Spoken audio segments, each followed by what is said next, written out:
Bom dia, pessoal. Hoje a gente vai ter a nossa aula de ciências de uma maneira diferente, né? Até então a gente estava, como eu estava explicando, dando os assuntos do oitavo e nono juntos. E a partir de hoje eu vou estar fazendo essa separação, porque eu acredito que seja mais simples agora que a gente está online, não é? Então é possível já aplicar isso sem ter muita perda. E também porque eu vou preparar umas playlists específicas para cada tema, para que vocês possam acompanhar. Algumas vão ter mais vídeos, outras menos vídeos, depende do assunto também. Então aí eu consigo separar bem também para vocês as playlists com videoaulas e vídeos educativos de outros produtores de conteúdo. Tudo bem? Então, a gente vai começar iniciando sobre os movimentos da Terra. Só que nós temos que entender o seguinte: primeiro, que há movimento, não é? Lembram do que a gente já estudou até então, toda a composição do planeta, e que inclusive a gente falou da Lua, né, que se move em torno da Terra. E nada mais justo do que a Terra também se mover em torno de alguma coisa, que é o Sol, que a gente já estudou sobre essa discrepância que a gente tinha entre o geocentrismo e o heliocentrismo, que eram duas teorias em torno do que afinal de contas acontecia no movimento do universo, né? Se o Sol girava em torno da Terra ou a Terra girava em torno do Sol. Com o passar do tempo, revisando aqui com vocês, a gente concluiu que era a Terra que girava em torno do Sol, e mais ainda que o Sol não era centro de universo nenhum. O Sol era só mais um componente de um sistema solar, como vários outros sistemas solares, né? Não solares porque o Sol é o nome que a gente deu para nossa estrela, mas outros sistemas de alguma estrela específica que venha a ter os planetas orbitando ela. E a maioria das estrelas tem planetas orbitando ela, então assim a gente pode entender que não é muito especial o nosso caso. Mas continuando então, a gente vai entender quais são os movimentos que a Terra realiza em torno do Sol e em torno dela mesma. Então a gente vai começar com o movimento que ela faz em torno do Sol, que é para a gente ser mais básico, que é o movimento de translação. O movimento de translação é o movimento que a Terra realiza em torno da nossa estrela central, que é o Sol, o nosso centro do sistema solar. Esse movimento, se a gente for trazer para quanto tempo dura dentro das nossas medições, ia durar 365 dias. Então, fechado, né? A quantidade de dias do ano. Só que não. 365 dias e 6 horas é o que dura esse movimento. Então, a gente tem 6 horas de sobra aí dentro do nosso ano que a gente fica sem saber o que fazer? Também não. A gente também já deu um jeitinho para conseguir aplicar essas 6 horas que sobram dentro da estrutura do nosso calendário. E a gente fez o seguinte: essas 6 horas elas não vão ser contabilizadas durante 4 anos. Então elas vão começar a se meio que juntar, né? Vão se aglomerar por um tempinho. E aí depois de 4 anos passados, a gente vai ter essas 6 horas, se multiplica por 4, vai dar 24 horas. Ou seja, a gente vai ter um dia inteiro que a gente deixou de contar, por assim dizer, no calendário, e a gente vai botar esse dia para ser contado nesse quarto ano. E normalmente esse dia vai ser, normalmente não, esse dia sempre o dia a mais que a gente tem em fevereiro, porque fevereiro é o único mês que foge dos outros, né, que não é nem 30 nem 31, aí ele é 28 e passa a ser até 29 de fevereiro. Esse ano, 2020, é um exemplo de ano que a gente chama de ano bissexto, ou seja, um ano que vai até os 366 dias. Bom, compreendendo essa situação, a gente vai entender que a Terra, esse movimento que a Terra faz em torno do Sol, ele já é responsável, em parte, pela passagem do tempo, né? Ele faz parte dessa utilização. Mas ele não é exatamente nisso a sua principal importância.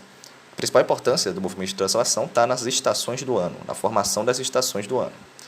Vale ressaltar que essa órbita que a Terra faz em torno do Sol, ela não é certinha, ela não é um círculo, né, como muita gente imagina, como foi desenhado para a gente. A Terra, na verdade, faz uma coisa meio elíptica, ou seja, lembrando uma elipse, que é tipo um círculo mais achatadinho. Essa diferença faz com que, alguns pontos, a Terra esteja mais distante do Sol do que em outros pontos. Essa distância tem relevância? Não. Talvez para cálculos hiperprecisos tenha, mas para o nosso caso, que só estamos estudando a questão da estação do ano, não interfere, porque é uma diferença minúscula. O que realmente faz diferença e é relevante nesse estudo é a gente perceber a angulação que a Terra faz nesse giro em torno do Sol. Isso tem um pouquinho a ver com o movimento de rotação dela que a gente vai tratar daqui a pouco, mas também é muito importante na hora da gente decidir as estações do ano e a influência também em clima e temperatura, que tem diferença. O fato é que essa inclinação faz com que em determinados períodos, por exemplo, a parte sul da Terra esteja mais aquecida do que a parte norte e vice-versa, dependendo por onde a gente vê. Essa inclinação é na casa de 23 graus e 27 minutos. Né? A medida de inclinação, é o ângulo que a gente está trabalhando em artes, por exemplo. Mas basta a gente entender que essa angulação permite com que a gente tenha essa diferença nas estações do ano. E a gente vai ver isso já já. A rotação da Terra. Então, a gente acabou de ver o movimento que a Terra faz em torno do Sol. Agora a gente vai ver o movimento que a Terra faz em torno de si mesma. Isso se chama girar em torno do seu próprio eixo. É aí que se configura essa inclinação de 23 graus e 27 minutos que eu comentei mais acima. E ela se refere justamente a essa pequena inclinação que a Terra tem, que favorece essa diferenciação das estações do ano. Mas o movimento de rotação ele é muito mais importante na hora da gente entender a passagem dos dias e das horas. E também por esse movimento que a gente tem a situação dos polos achatados. Mas isso aí é uma parte muito mais física. O que importa a gente entender é que esse movimento é basicamente feito de oeste a leste, ou seja, da esquerda para a direita aqui na nossa configuração. Você pode dar uma olhada no desenho que eu fiz, representativo, que ele expressa bem isso.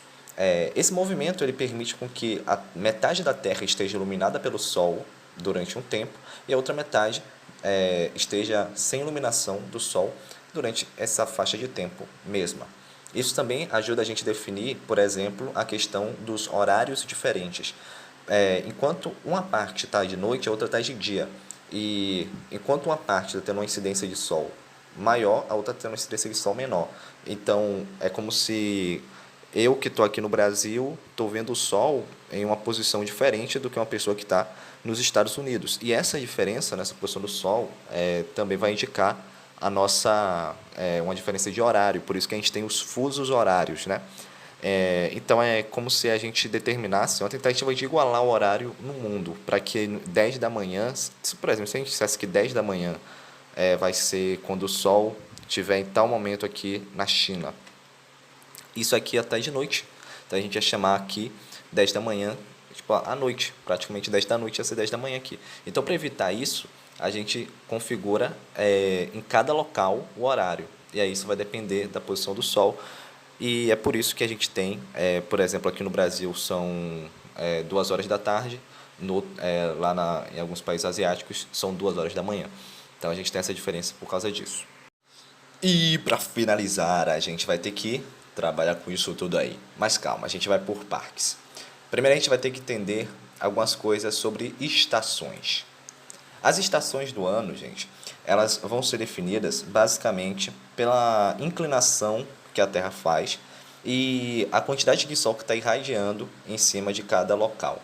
Para a gente compreender rapidinho um referencial legal, é a gente lembrar que a Terra ela é dividida em 3 linhas principais. A gente pode dividir em mais, mas são essas 3 linhas as principais.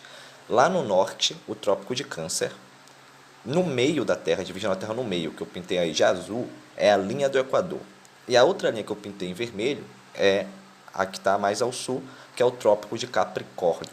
Ainda tem outras linhas, mais ao norte, mais ao sul, mas aqui a gente vai se contentar com o Trópico de Câncer e o Trópico de Capricórnio. O Trópico de Câncer ele vai determinar o verão no norte e o Trópico de Capricórnio o verão no sul. Mas como isso? Lembra que tem essa inclinação da Terra? Então, quando a luz do Sol ela bater direto no Trópico de Capricórnio, aí vai ser o início do verão. E aqui no sul, a gente vai chamar ela, porque a gente só para dar uma contextualizada para vocês, né? A gente está no hemisfério sul. Tem algumas faixas do Brasil que estão bem ali na linha do Equador, bem no meio do planeta, mas a maioria do Brasil está no hemisfério sul, ou seja, na parte de baixo do planeta. Então, para nós aqui do hemisfério sul, assim que o Sol estiver batendo direto no Trópico de Capricórnio, vai se iniciar o verão, e isso vai se chamar o solstício de verão.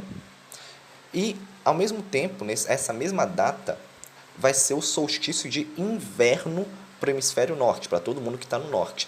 O que é que significa basicamente esse solstício? O solstício de verão quer dizer que os dias vão durar mais do que as noites. E os solstícios de inverno significam que as noites vão durar mais do que os dias.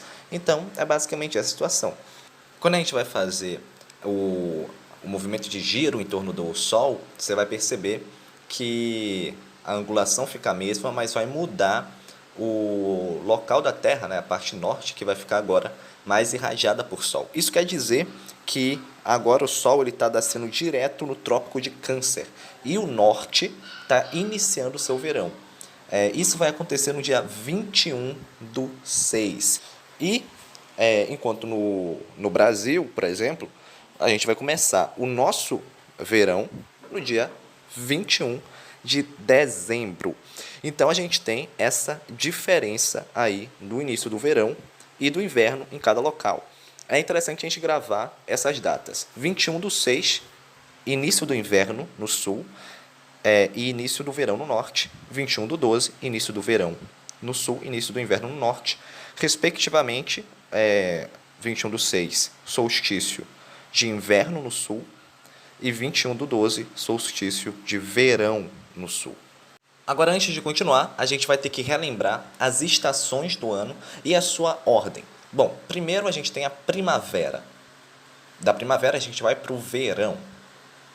Do verão a gente vai para o outono. Do outono a gente vai para o inverno. E depois dá um giro para ir para a primavera de novo. Então, tendo entendido isso, a gente vai agora para os equinócios. Os equinócios, eles são divididos em dois: equinócio de primavera e equinócio de outono. E como o próprio nome já diz, o equinócio de primavera marca o início da primavera e o de outono marca o início do outono. Eles se caracterizam basicamente porque é quando o Sol está direto incidindo bem na linha do Equador, então bem no centro do planeta, então não está inclinando, não está incidindo mais para nenhum lado nem para o outro. Nesse dia, só nesses dias, que são os seguintes: 20/3 e 23/9, nesses dias, o dia e a noite têm o mesmo horário, que é 12 horas cada. Então, o Sol fica aparente no céu 12 horas e a Lua outras 12. Então, a gente tem esse equilíbrio. Só nesses dias, mas é marcado por dias e noites mais ou menos equilibrados. A gente vai decorar quando que é equinócio de primavera ou de outono no hemisfério norte e no hemisfério sul, pela última estação que ele acabou de enfrentar. E a gente pode entender que é porque essa região está mais quente ou mais fria nesse momento em que ele está indo para esse equinócio. Quando eu me refiro que os dias e noites vão ficar equilibrados, eu me refiro que vão ficar equilibrados, mais ou menos equilibrados, durante a primavera e o outono, mas ficam absolutamente equilibrados, ou seja, 12/12, somente nas datas, né, do equinócio, que é 20/3 e 23/9. Mas quando o hemisfério acaba de sair do inverno, ele vai para a primavera. E quando ele acaba de sair do verão, ele vai para o outono. É aquela ordem que eu falei das estações. Mas por que isso acontece? Assim que vai nesse equilíbrio, que o Sol ele irradia bem na linha do Equador, então você vai ter, vamos entender assim, que o hemisfério norte, que acabou de sair, por exemplo, do inverno no dia 21 de dezembro, ele vai entrar na sua primavera. Enquanto o hemisfério sul, que acabou de sair do verão, ele vai estar entrando no seu outono. E aqui as datas importantes dia 20/3, então, vai acontecer o equinócio de primavera no hemisfério norte e o equinócio de outono no hemisfério sul. E depois que a Terra faz a sua translação, metade da sua translação e vai para o outro lado, né? Na verdade, é isso mesmo, faz metade da sua translação e vai para o outro lado, do Sol, aí a gente vai para o contrário, né? No hemisfério norte vai ser o equinócio de outono e no hemisfério sul vai ser o de primavera, isso no dia 23/9. Agora a gente vai trabalhar com as datas importantes e a gente vai passar bem rápido, porque isso tem tudo escrito nos seus livros. No hemisfério norte, a gente vai ter o verão, começando em 21 de junho, terminando em 20 de setembro. O outono, começando em 21 de setembro, terminando em 20 de dezembro. O inverno, 21 de dezembro a 20 de março. E primavera, 21 de março a 20 de junho. Aí o contrário vai para o hemisfério sul, que começa o verão no dia 21 de dezembro e vai até 21 de março. Outono, 21 de março a 21 de junho. Inverno, 21 de junho até 23 de setembro. E primavera, 23 de setembro até 21 de dezembro, isso no hemisfério sul.